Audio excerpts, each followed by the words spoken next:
friends, welcome back to my channel. I'm Amber. Today I am talking about Harry Potter and the Sorcerer's Stone. Let's get the most obvious thing about this book out of the way. The Dursleys are horrible people. They're abusive, they're toxic, and Harry should not be with them. The Dursleys should not be parents. They don't discipline their son, they think their son can do no wrong, and thus Dudley is a nightmare. He is the worst child. He hasn't been pushed, so he's not intelligent. He's just kind of takes things for granted. Wants what he wants, and if he doesn't get it, he'll throw a fit. And it's sad to see how emotionally stunted and how much Harry wants to prove himself. It makes sense why going to this school with all the expectations and everything he can learn and whatnot, that he is so eager to do things on his own. He is so eager to prove himself and to make things right, and why he doesn't like bullies, why he doesn't like Draco. I think if the Dursleys had been loving and kind to him, he would have unknowingly fallen into the trap of, following Draco's lead and just, forming all these really toxic ideas and adopting all the really bad parts of wizarding culture. But needless to say, Harry is Harry. At least in the first book, he values his education. Which I say that, and because in the later books, as they go on, his focus on his schooling, which ultimately will help him defeat Voldemort, he just kind of puts it on the back burner. He does enough to get by. But at least in the first book, he's worried about, his schooling, and he wants to do well. Now, another thing I would like to talk about is Dumbledore. Dumbledore is my favorite. I freaking love Dumbledore in the books. He gives Harry just enough information. Is that a good thing? Maybe. Is that a bad thing? Maybe.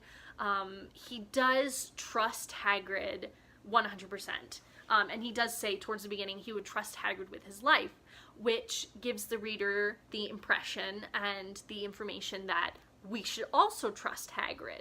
We should also view Hagrid as loyal, as this good guy, as this person on the good side. Now, the one thing I would like to focus on in this video, in this discussion, is Snape. I did mention I don't believe that Snape has a redemption arc. I don't think he's a good person. I don't think his good behavior, his good actions outweigh all his bad actions whatsoever.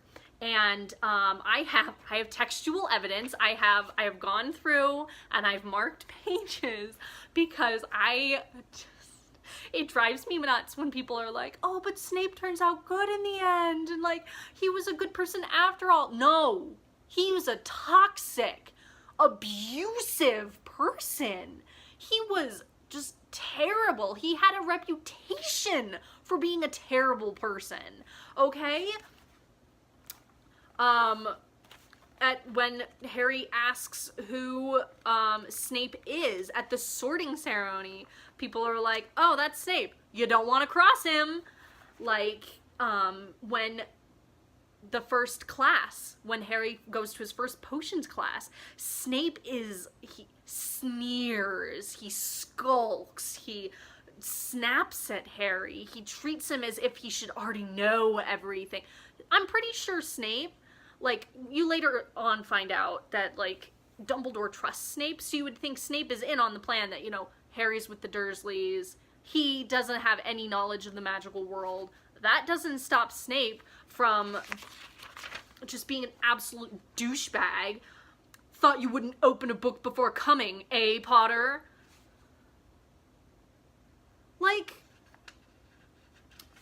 One thing that Harry does say, or one thing that, you do find out, is the classes are hard. Even people who've been, even the students who've been in the magical world their entire lives, like Ron, don't have a leg up.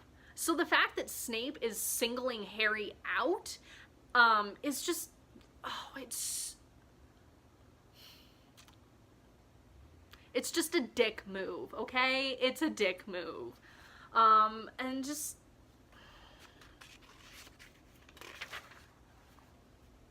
yeah, he takes points away from Gryffindor simply because he doesn't like Gryffindor, and he's looking for reasons not to like Gryffindor. He calls Neville an idiot boy. He's insulting the students constantly. And he doesn't care about their welfare. Neville's, like, in this first class, they're doing a boils potion, but Neville messes up his potion, and he ends up covered in just these painful boils. Snape doesn't care. He has no sympathy, no empathy, no real feelings of care. He doesn't care about the student. At Christmas, Hagrid witnesses, you know, Draco Malfoy insulting Ron's family, provoking him to attack. And when Ron does attack, Snape just happens to show up. And does he, you know, punish Draco as well? No, he just punishes Ron. And Hagrid says, well, he was provoked. Draco was insulting his family. Snape's like, I don't care. I'm not going to punish Draco. He can continue being a dick because I'm also a dick. So I'm just going to punish the people who are being victimized. Like, do you see where I'm going? Do you see where I'm going? And then with the match, with the Quidditch match, that he referees, he's constantly finding fault with Gryffindor. Everyone thought he was there to make sure Gryffindor lost, as like some kind of revenge for them beating Slytherin. Like, it's, he has a bad reputation. Let's go over to this page, okay? Speaking of Snape, when Harry follows Snape into the Forbidden Forest because he's talking to Quirrell, he says, he recognized the figure's prowling walk. Snape sneaking into the forest while everyone else was at dinner. Prowling walk. Who prowls? Predators. Predators prowl. Snape is a predator. He's not to be trusted. He's constantly going to be looking for people's weaknesses. He's constantly going to be picking on students. He's constantly going to be attacking the students. Not physically, perhaps, but emotional abuse and just psychological abuse are very real things, okay? Let's go over to this next page. Let's see here. Oh, look. Snape was sweeping around in his usual bad temper. Like, we're constantly given hints that Snape he's disagreeable, he's constantly in a bad mood, he's constantly, like, making fun of students, he's constantly looking for reasons to punish students. He's not a good guy, okay? Okay. Let's go to this part.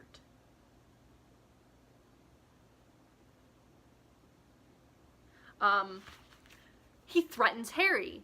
Be warned, Potter, any more nighttime wanderings and I will personally make sure you are expelled. Does that sound like a good person? No.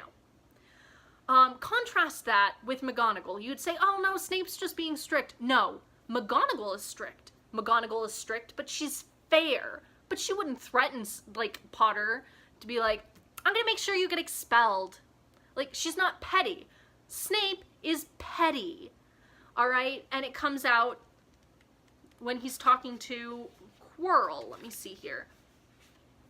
But I thought, Snape, Severus? Quirrell laughed, and it wasn't his usual quivering treble either, but cold and sharp. Yes, Severus does seem the type, doesn't he? So useful to have him swooping around like an overgrown bat. Even his fellow professors don't have a good opinion of him, okay? Okay. But Snape always seemed to hate me so much. Oh, he does, said Quirrell casually. Heavens, yes. He was at Hogwarts with your father, didn't you know? They loathed each other, but he never wanted you dead. Somehow that's supposed to make it worth, like, make up for it. Oh, Snape doesn't like Harry, but he doesn't want him dead. In the hospital wing, Harry asks Dumbledore, look, I heard that Snape doesn't like me because he hated my father. Is that true? And Dumbledore says, pretty much, yeah. But, I mean, Snape also hated your father because your father saved his life. Cool. Thanks for that information. Like, just, oh. I liked this book. I really did. But my critical reading of Snape did not improve my opinion of him. My critical reading of Dumbledore just revalidated why I liked Dumbledore. Reading about Hagrid, I felt validation for why I like Hagrid. McGonagall, still like McGonagall. So, I do want to talk about the detention that happens. Harry, Draco, and Hermione are sent out to the Forbidden Forest to find a wounded unicorn. Who came up with this detention? Was it Snape? Because it might have been Snape. The fact that they're put in a dangerous situation, they're going to go find this, unicorn that's been injured with Hagrid. Hagrid splits them up into groups. Maybe the professor who assigned the detention thought, hey, Hagrid will keep them all together. Hagrid will keep them safe. I don't know. But, it just didn't make sense why Dumbledore would say at the beginning, nobody's allowed in the Forbidden Forest, and guess what? Their detention just happens to take them into the Forbidden Forest. I don't get it. It just, that part just blew my mind. I was like, really? Sure. Okay. Whatever. But, yeah, I'm gonna put this down. I really liked it. I love the plot. I love Hogwarts, okay? All the food that they talk about, I want to make it, and I want to eat it, because I'm like, well, if they're having it at Hogwarts, it must be damn good. So, yeah. The food chapters, the parts where it mentions food, and the parts where it mentions, them sitting down to eat, and them studying together, it warms my heart. It does. But I am looking forward to the second book. We'll see how it continues on. We'll see how things develop. We'll see how things change. And yeah, I will see you for that video eventually. Alright, thanks for watching, and I'll see you all next time. Bye!